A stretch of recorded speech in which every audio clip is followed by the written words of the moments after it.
नमस्कार, बहुत बहुत स्वागत है आपका। मैं हूं आपके साथ मनुराज सक्सेना। बात आज ईरान और इजराइल की करेंगे। अमेरिकी खुफिया एजेंसियों के जरिए ये जानकारी मिल रही है कि इजराइल अब पूरी तरह से मूड में आ गया है कि ईरान के परमाणु ठिकानों पर हमला करे। यहाँ तक कि इजराइल की मीडिया में ये खबरें चर्चा में बनी हुई हैं। तो वाकई क्या इजराइल परमाणु ठिकानों पर ईरान के हमला करेगा? हालांकि युद्ध जैसी स्थिति आपने पिछले साल भी दोनों के बीच में देखी थी। इजराइल पहले भी मिलिट्री कैंप्स ईरान के वहां पर हमला कर चुका है और जवाबी कार्रवाई भी ईरान की तरफ से की गई। लेकिन क्या अब सीरियस होने वाला है, वो भी तब जब ट्रंप साफ तौर पर इजराइल से ऐसा करने से मना कर चुके हैं। तो ऐसे में अब समझना ये होगा कि क्या ट्रंप को साइड करते हुए, उनकी सलाह को दरकिनार करते हुए इजराइल वाकई ईरान के परमाणु ठिकानों पर हमला करने वाला है। और इस पर बातचीत करने के लिए हमारे साथ वरिष्ठ सहयोगी जुड़े हुए हैं। अंशुल जी, बहुत बहुत स्वागत है आपका। तो मेरा पहला सीधा सवाल यही है कि जो मध्य पूर्व में टेंशन वाले हालात बने हुए थे, लगातार ट्रंप आ गए हैं, कुछ हालात बेहतर होंगे, चूँकि वो कह चुके हैं कि जो उनकी मिलिट्री सोच है इजराइल की, उससे उनका अलग रुख रहता है। तो उन्होंने कहा था कि नहीं, मैं कूटनीतिक चैनल शुरू करना चाहता हूं बजाय कि यहाँ पर हमला हो। क्या अब वाकई यहाँ पर नेतन्याहू ट्रंप की सलाह को दरकिनार करते हुए परमाणु ठिकानों पर हमला करने वाले सीरियस होने वाला है क्या ये मैटर?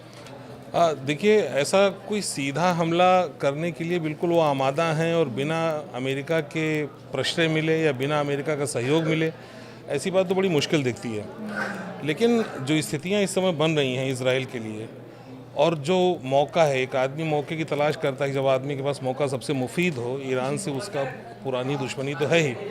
और इस समय पहली बात तो ये बात आई कहाँ से, ईरान ने अपने को घोषित नहीं कर रखा है कि कोई परमाणु शक्ति संपन्न देश है, ऐसा नहीं है।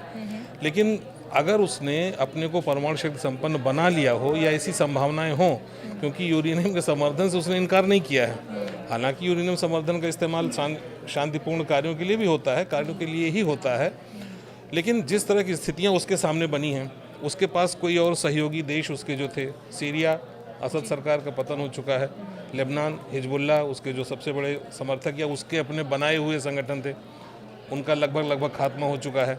ऐसी स्थिति में उसके पास बचता क्या है अपनी शक्ति को बढ़ाने के लिए? तो हो सकता है उसके पास कुछ गुप्त सूचनाएं ऐसी हों जिससे पता चल रहा हो कि ईरान ने अपने परमाणु कार्यक्रम को आगे बढ़ाया है। नहीं, अमेरिकी खुफिया एजेंसी तो ये बात कहती आई है पहले से, 2003 हाँ, से वहाँ पर प्रोग्राम चल रहा है परमाणु का। लेकिन वो ईरान तो ये कहता है ना कि हमने सिविलियन बिल्कुल काम के लिए हाँ, लेकिन निश्चित तौर पर, लेकिन इसमें तेजी कहीं ना इसमें हाँ, निश्चित तौर पर, और उसके अपने भी सूत्र होंगे, इजराइल के पास अपने सूत्र होंगे ये जानने के।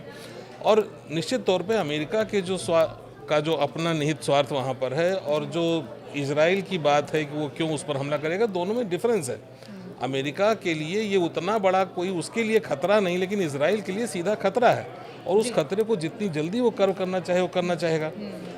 अमेरिका के साथ ऐसा है नहीं। हालांकि ये बड़ा मुश्किल है कि बिना अमेरिका की सहायता के, जैसे एक तो पहले इजराइल का देखिए, पिछले साल का जब लड़ाई हुई तो उसमें हथियार कहाँ से इस्तेमाल हो रहे थे, हथियार कौन दे रहा था? जाहिर सी बात है। और एक जो पुराने शीत युद्ध के समय से ही चला आ रहा है कि जिस पक्ष में अमेरिका, उसके दूसरे पक्ष में रूस आता है। तो ईरान के पास देख लीजिए आप, ईरान की सारी मिसाइलें रशियन मेड, उनके पास जो एयर डिफेंस सिस्टम, वो जो अभी आपने देखा आपके यहाँ S-400 आपके सिस्टम थे, ईरान में S-300 है। S-300 का सिस्टम उनका एयर डिफेंस का है। सिस्टम को तबाह भी किया था ईरान में, हाँ, इजराइल ने, जो कि वो एग्जैक्टली मतलब नहीं, हाँ, मेरा कहने का मतलब सिर्फ यही था कि देखिए, एक स्वाभाविक रूप से ईरान की मदद कर रहा है रूस जी, या उसके पास जो हथियार हैं, जो सप्लाई है, वार उपकरण है, वो रूस से मिल रहे हैं। अमेरिका के पास अमेरिका का सारा सहयोग इजराइल के साथ रहता है। लेकिन इसीलिए हाँ, तो इजराइल भी ये चाहता नहीं कि सीधा वो जा करके ईरान से युद्ध में फंसे।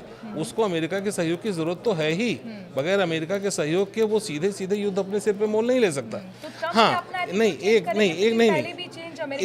एक चीज़ हाँ, ऐसा हो सकता है कि अगर अमेरिका ने अपना रुख नहीं बदला और वो इस जिद पे अड़े रहे कि नहीं, युद्ध नहीं होना है, तो ये भी हो सकता है कि इजराइल थोड़ा लिमिटेड अटैक करे, जिस तरह से जैसे भारत ने भी किया अटैक, ये फुल फ्लेजेड वार ना हो करके, और उसके बहुत लिमिटेड स्ट्राइक, एग्जैक्टली।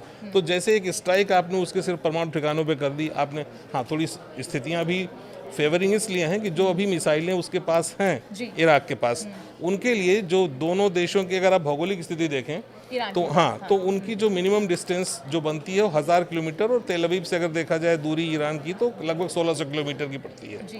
तो ये जो डिस्टेंस है, इसकी क्षमता उसके पास है कोई एयर स्ट्राइक करके, और इस समय जाहिर सी बात है एयर डिफेंस सिस्टम उसके पास वर्किंग नहीं है ईरान के पास। तो और बीच का जो रास्ता जहाँ पे जो सीरिया एक बाधा पड़ती थी इसराइल के लिए, ईरान तक अपनी मिसाइलें, उसका जो वायु क्षेत्र पड़ता था उसमें सीरिया की बाधा थी, वो बाधा भी हट गई।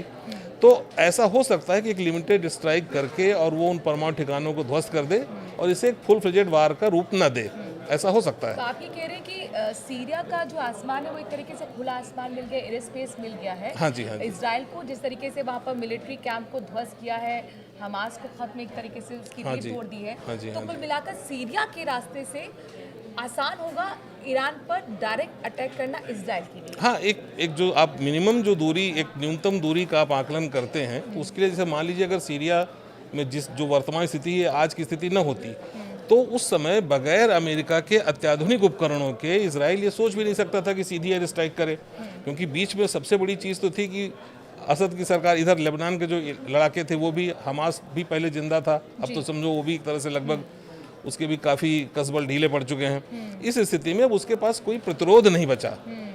अब अगर अमेरिका सहयोग करता है तब तो वो पूरी तरह से अच्छी से वार पे जा सकता है, लेकिन अगर नहीं भी करता है तो लिमिटेड स्ट्राइक के सोर्सेज उसके पास ऑलरेडी हैं, जिनके आधार पर वो ऐसा अपना मंसूबा पूरा कर सकता है। चलिए, कुल मिलाकर देखना होगा कि युद्ध के जैसे हालात बनेंगे। हालांकि जंग जो है वो हर जगह पहुंच जाते हैं, यहाँ भी पहुंच गए थे भारत पाकिस्तान के बीच में, और रूस यूक्रेन के लिए वो कहते हैं कि समझौता हो ही गया है और वॉर रुकने ही वाला है। लेकिन पुतिन को मनाना आसान नहीं है, पुतिन भी लगातार उनकी हर बात को दरकिनार कर रहे हैं, और यहाँ पर अब यही देखना होगा क्या नेतन्याहू भी दरकिनार करेंगे, और अब ये क्या सीधा युद्ध जो है ईरान और इजराइल के बीच में छिड़ने वाला है। क्या वाकई इजराइल को लेकर जो खबरें आ रही हैं, अब माना ये जाए कि परमाणु ठिकानों पर इजराइल ईरान पर हमला करेगा। बहरहाल आज के एपिसोड में इतना ही। अगर आप कोई सवाल पूछना चाहते हैं ईरान इजराइल को लेकर, ट्रंप को लेकर, तो आप अपना कमेंट के ज़रिए हम तक राय दें, अपना सवाल ज़रूर रखें। नमस्कार।